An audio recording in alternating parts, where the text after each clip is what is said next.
The next topic for this chapter is drugs and alcohol abuse.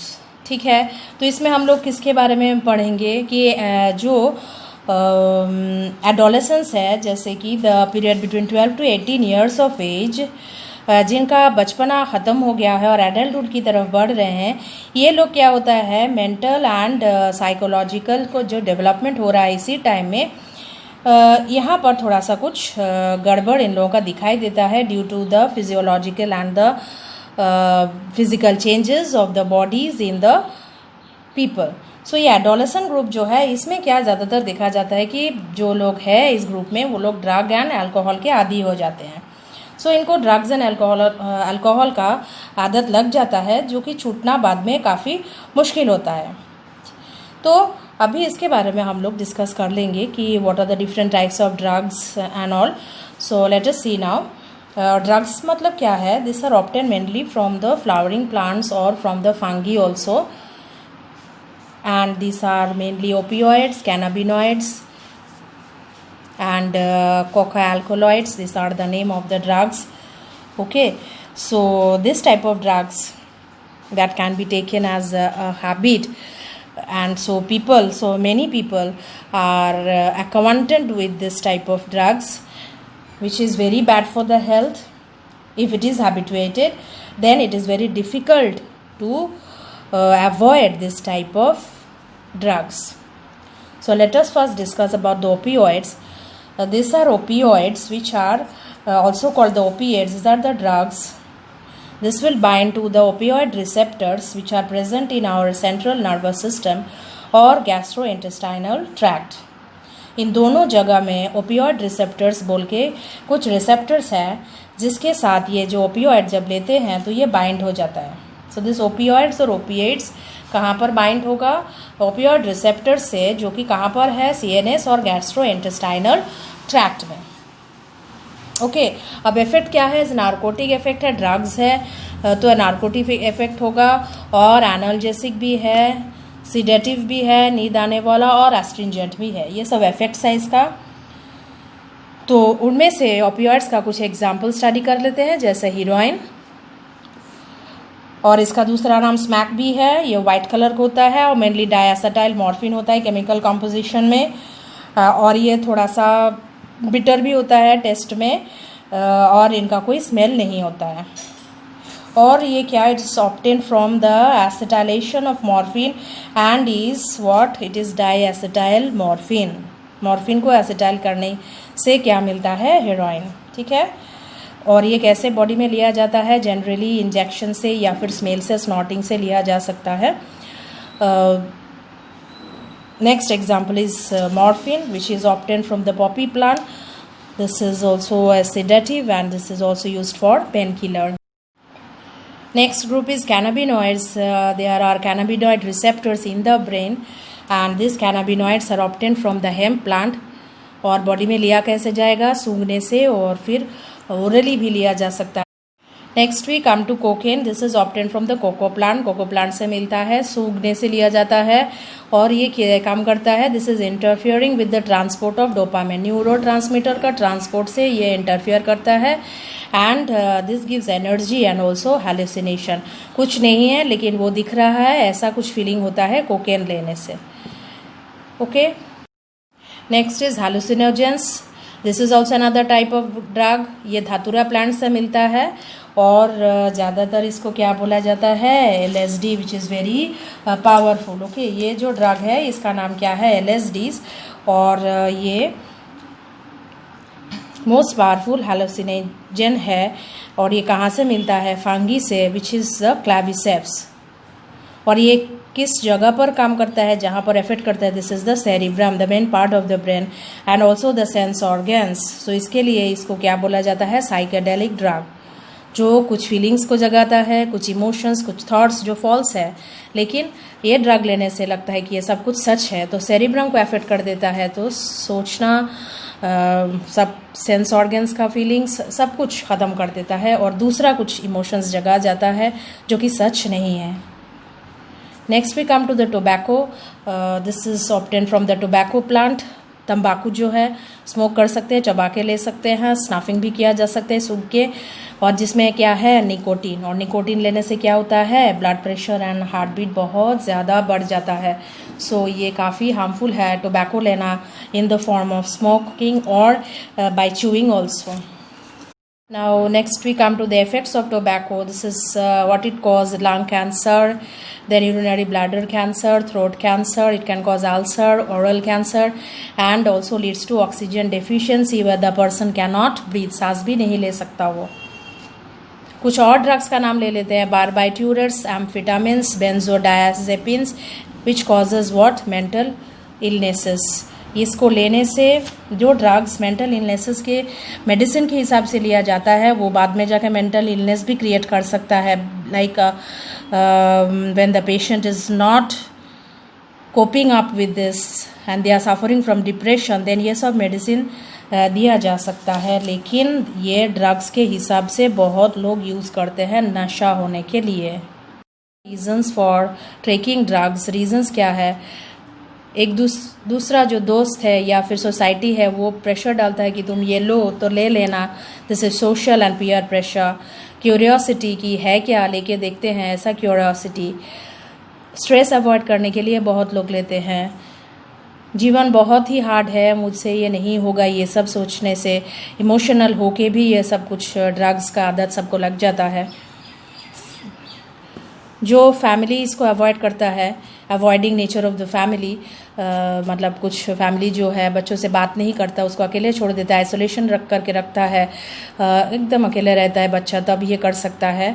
या फिर जो false perception है कि इसको लेने से मुझे बहुत अच्छा लगेगा, अच्छा फील होगा, ये सब कारण है कि बच्चे जो है सभी को ड्रग्स का आदत लग जाता है। Now we come to addiction. This is what the addiction is: a psychological attachment to something.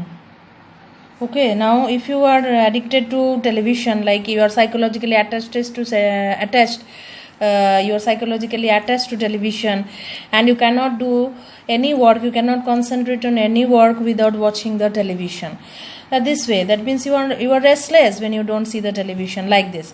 So addiction is a psychological attachment to the effects of these drugs. We are talking about drugs and alcohol here. So this is the addiction. That means if I take this, I will get some effect which will lead me to like a feeling of that I am in heaven, that I am associated with such lovely things, है ना।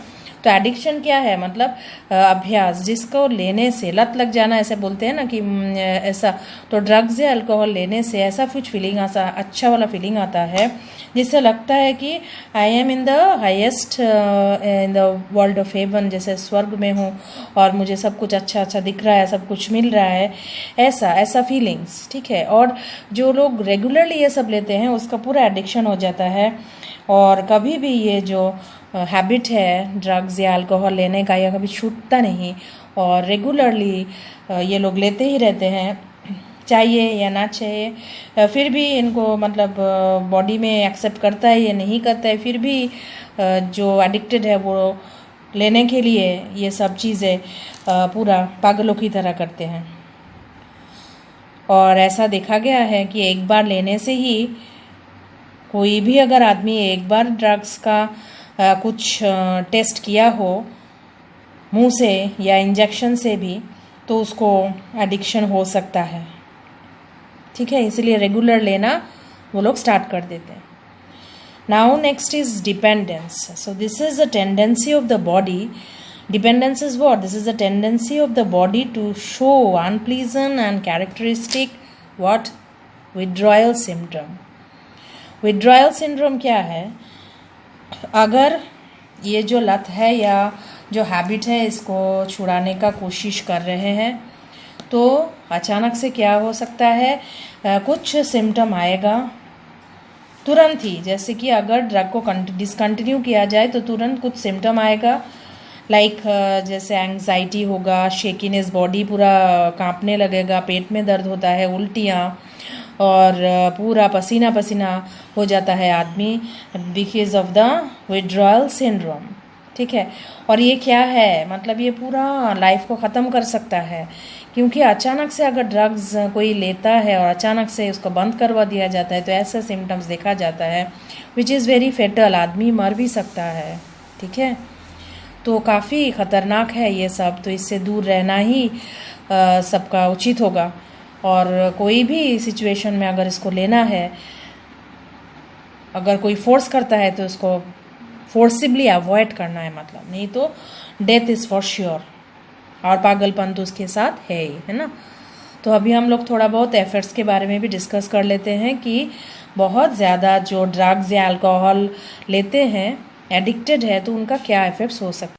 Alcohol या drugs लेने से आदमी aggressive हो सकता है, बात बात पर चिड़चिड़ापन दिखाना ऐसा हो सकता है, बहुत ही बुरा व्यवहार हो सकता है, और एकदम पूरा वायलेंस हो सकता है कभी कभी। मतलब अगर कोई लड़ाई झगड़ा हो तो एकदम पूरा मारने के लिए तैयार हो जाएगा, ऐसा डिप्रेशन में रहता है, और कभी कभी बहुत टायर्ड हो जाता है, कुछ कामकाज का नहीं है। ठीक है, और अपने आप को अकेला कुछ कमरे में बंद कर लेंगे, कुछ ऐसा अकेले रहने का कुछ प्लान प्रोग्राम करते रहेंगे हमेशा। स्लीपिंग पैटर्न में चेंजेस हो जाते हैं, वेट में चेंजेस हो जाते हैं, अचानक से वेट लॉस हो सकता है, क्लेनलीनेस नहीं होगा, लैक ऑफ पर्सनल हाइजीन देखा जाता है। एकेडमिक परफॉर्मेंस जो है, स्कूली पढ़ाई लिखाई जो है, कॉलेजेस में अगर कोई पढ़ता है तो वो ड्रग्स लेता है तो उसका परफॉर्मेंस धीरे धीरे नीचे होता दिखाई, ड्रॉप ऑफ परफॉर्मेंस दिखाई देता है एकेडमिकली, क्योंकि पढ़ाई लिखाई में तो मन नहीं होगा, है ना। और जैसे और सारे बीमारियाँ जैसे कि एड्स, हेपेटाइटिस बी, ये सब भी हो सकता है, क्योंकि मैंने एक बार डिस्कस किया था कि एड्स एंड हेपेटाइटिस बी या फिर एड्स ही पकड़ लो, कि अगर नीडल्स शेयर किया जाए तो एड्स हो सकता है, because this is passed on from one person to another by the exchange of what body fluids. So AIDS हो सकता है अगर एक ही नीडल से कोई दूसरा फ्रेंड भी मतलब ड्रग्स लिया है और सारे फ्रेंड्स उसी जो नीडल है उससे ले रहे हैं, तो इससे हो सकता है कि किसी एक का एड्स है तो दूसरे को भी आ सकता है, ऐसा एक्सचेंज ऑफ नीडल्स। फिर नर्वस सिस्टम टोटली डैमेज हो सकता है, लीवर का प्रॉब्लम जैसे लीवर का कैंसर, लीवर सिरोसिस हो सकता है,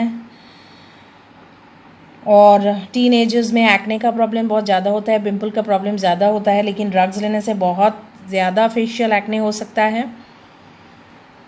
बोन्स का ग्रोथ एंड डेवलपमेंट में रुकावट हो सकता है, and there will be stunted growth, height अच्छे से नहीं बढ़ेगा। So these are the effects of alcohol and drug abuse. बहुत ज़्यादा लेने से प्रॉब्लम तो होगा ही, लेकिन थोड़ा बहुत लेने से भी मेंटल और फाइनेंशियल प्रॉब्लम में बच्चे पड़ सकते हैं, इसीलिए अवॉइड करना काफ़ी ज़रूरी होता है। और दोस्तों से, अपना सोसाइटी जो है अगर फोर्स करता है तो इससे सबसे दूर भागना चाहिए सबको। Next we come to prevention and control. How to prevent, how to control. Okay, so number one is to avoid. Just now जैसे मैंने बोला है कि peer pressure को avoid करना है, avoid undue peer pressure. Parents को भी समझना चाहिए कि बच्चे का एबिलिटी क्या है, पर्सनालिटी क्या है, और जो बच्चा एक सब्जेक्ट में इंटरेस्ट नहीं लेता है उसको वहाँ पर धकेलना नहीं चाहिए। धकेल के भेज देते हैं साइंस पढ़ो या कुछ भी पढ़ो, और उसको वहाँ पर उसका पढ़ने का इच्छा नहीं है, तो ये पेरेंट्स से प्रेशर आता है बच्चों को कि मुझे ये करने के लिए फोर्स कर रहे हैं गार्जियंस, तो मुझे करना पड़ेगा। ऐसा होने से क्या होता है, बच्चे के दिमागी हालत पर असर पड़ता है। तो बच्चा जिस लाइन पे जाना चाहता है, जो पढ़ाई में जिस लाइन में अच्छा है, उसे वहीं जाना चाहिए।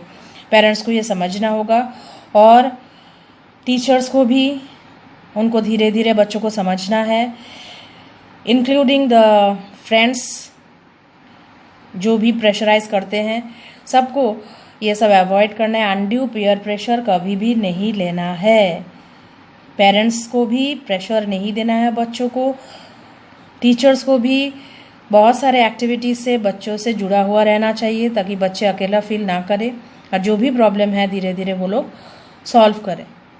Number two is to education and counseling. Everyone should educate and counsel the child to face the difficult situation as a part of life. Difficult situation आते रहते हैं, उसको कैसे फेस करेंगे, इसके बारे में बहुत ज़्यादा काउंसलिंग और एजुकेशन का ज़रूरत है। हर एक पॉइंट में फेलियर आएगा, उसको क्रॉस करके जीतना पड़ेगा, ऐसा सोच लाना है। गार्जियन से भी ये एक्सपेक्ट करना पड़ेगा कि वो लोग काउंसलिंग करें बच्चों को बचपन से ही, कि बहुत सारे सिचुएशंस जो हार्डशिप्स आते हैं लाइफ में, इसको अच्छे तरीके से फेस करें, ना कि घबरा कर घर में जाके छुप जाए या फिर ड्रग्स या अल्कोहल में एडिक्टेड हो जाए। ऐसा कुछ नहीं है। डिसअपॉइंटमेंट्स है, फेलियर्स है, स्ट्रेस है, all should be taken in a healthy way. बहुत सारे एक्स्ट्रा करिकुलर एक्टिविटीज़ है, हॉबीज़ है, जिसमें बच्चों को बचपन से ही इन्वॉल्व करा देना चाहिए, ताकि जो स्ट्रेस है वो रिलीव हो जाए और बच्चे को एनर्जी जो है वो ठीक तरीके से चैनलाइज हो जाए, वो बुरी संगत में ना पढ़े। ऐसा सब कुछ एजुकेशन एंड काउंसलिंग के ऊपर डिपेंड करता है, जो सब लोगों को ध्यान दे के फॉलो करना चाहिए। Number 3, seeking help from the parents and peers. अगर कोई प्रॉब्लम है, कुछ एकेडमिकल परफॉर्मेंस डाउन है, या फिर कोई पर्सनल प्रॉब्लम है, या फिर इमोशनल प्रॉब्लम है, जो पेरेंट्स है, टीचर्स है, फ्रेंड्स है, सबके साथ मिल बैठ के सॉल्व कर सकते हैं। या कुछ भी प्रॉब्लम सभी से बात करके अपना डर जो है, अपना जो भी गलती का एहसास है, सब कुछ दूर कर सकते हैं। अगर कुछ गलती किया है तो सबको जाके कन्फ्रंटेशन करना है, एटलीस्ट जो सबसे क्लोज है उससे कन्फ्रंट करना है कि ये गलती हो गया है। तो गिव एंड टेक, मतलब बात करो और बात सुनो, दोनों मिलके अच्छी तरीके से चलेगा तो आदमी दिमागी हालत से परेशान नहीं होगा और कुछ दूसरे राह पर भटकेगा नहीं, है ना। तो we can take help from the parents and the friends also. Number D is looking for the danger signs. If अगर कुछ भी पॉइंट नेगेटिवली दिख रहा है, कुछ साइन ऐसा दिख रहा है कि हाँ इसको कोई बुरा आदत लगा है, तो ये साइन अगर दिख रहा है किसी को तो इमीडिएटली उसको नोटिस करके फिर इन्फॉर्म करना चाहिए गार्जियंस को, पेरेंट्स को, टीचर्स को। और इससे क्या होगा, वो बच्चा बच जाएगा, कोई भी गलत काम करने से बच जाएगा, ड्रग अब्यूज़ से बचेगा, अल्कोहल अब्यूज़ से बचेगा। तो कोई भी फ्रेंड अगर किसी को एक दूसरे के बारे में पता चले कि यहाँ पर कुछ गलतियाँ हैं, ये कुछ गलतियाँ कर रहा है, तो इमीडिएटली हायर अथॉरिटीज़ या फिर जो सबसे करीबी हो, कोई टीचर हो, कोई पेरेंट हो, कोई फ्रेंड हो, उसको अपने कॉन्फिडेंस में लेके अपना मन का बात जो है, मन की बात, वो सब कुछ कहना चाहिए। और अगर किसी को भी ये डेंजर साइन दिखे कि हाँ ये लड़का मेरा दोस्त है तो कुछ बुरी संगत में पड़ा है, तो उसको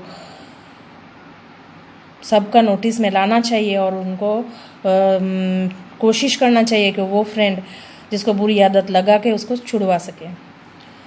next number is seeking professional and medical help. अगर ऐसा कुछ है, affected people may be taken to the hospitals और to the doctors and with the help of the psychologists and rehabilitation programs, this addicted person can get completely rid of the problems and they can lead a completely normal life after this counseling and the rehabilitation program. They can lead a completely healthy life, a proper life. Okay, so अगर किसी का ये लत लगा है तो doctor के पास जाके, और साइकोलॉजिस्ट एंड काउंसलर्स भी है, फिर रिहैबिलिटेशन सेंटर में जाके अपना ट्रीटमेंट करा सकते हैं और लाइफ अपना जो है पहले जैसा सुंदर और हेल्दी हो सकता है, प्रोवाइडेड हमेशा पॉजिटिव थिंकिंग हो, है ना। तो इससे हम लोग को क्या सीख मिलती है कि drugs and alcohol are not good for us, not good for the health. Total damaging effects they are having on our body, including the central nervous system, and that will definitely lead to a very negative impact on the body, leading to mental illness or even death. So everyone should try to avoid and also try to protect each other, your friends or your relatives or anyone, from this type of abuses of the drugs and alcohols. Okay, with this we finish this chapter. We have completed the chapter of human health and diseases. Hopefully all of you have understood the chapter. सबको समझ में आ गया होगा क्योंकि ये बहुत ही easy था और थोड़ा बहुत समझने का, प्रैक्टिकल नॉलेज का ज़रूरत है इस चैप्टर में. तो वीडियो के साथ कोरिलेट करके चैप्टर को पढ़ लेना आप लोग, और नेक्स्ट क्लास में हम लोग नया चैप्टर स्टार्ट करेंगे।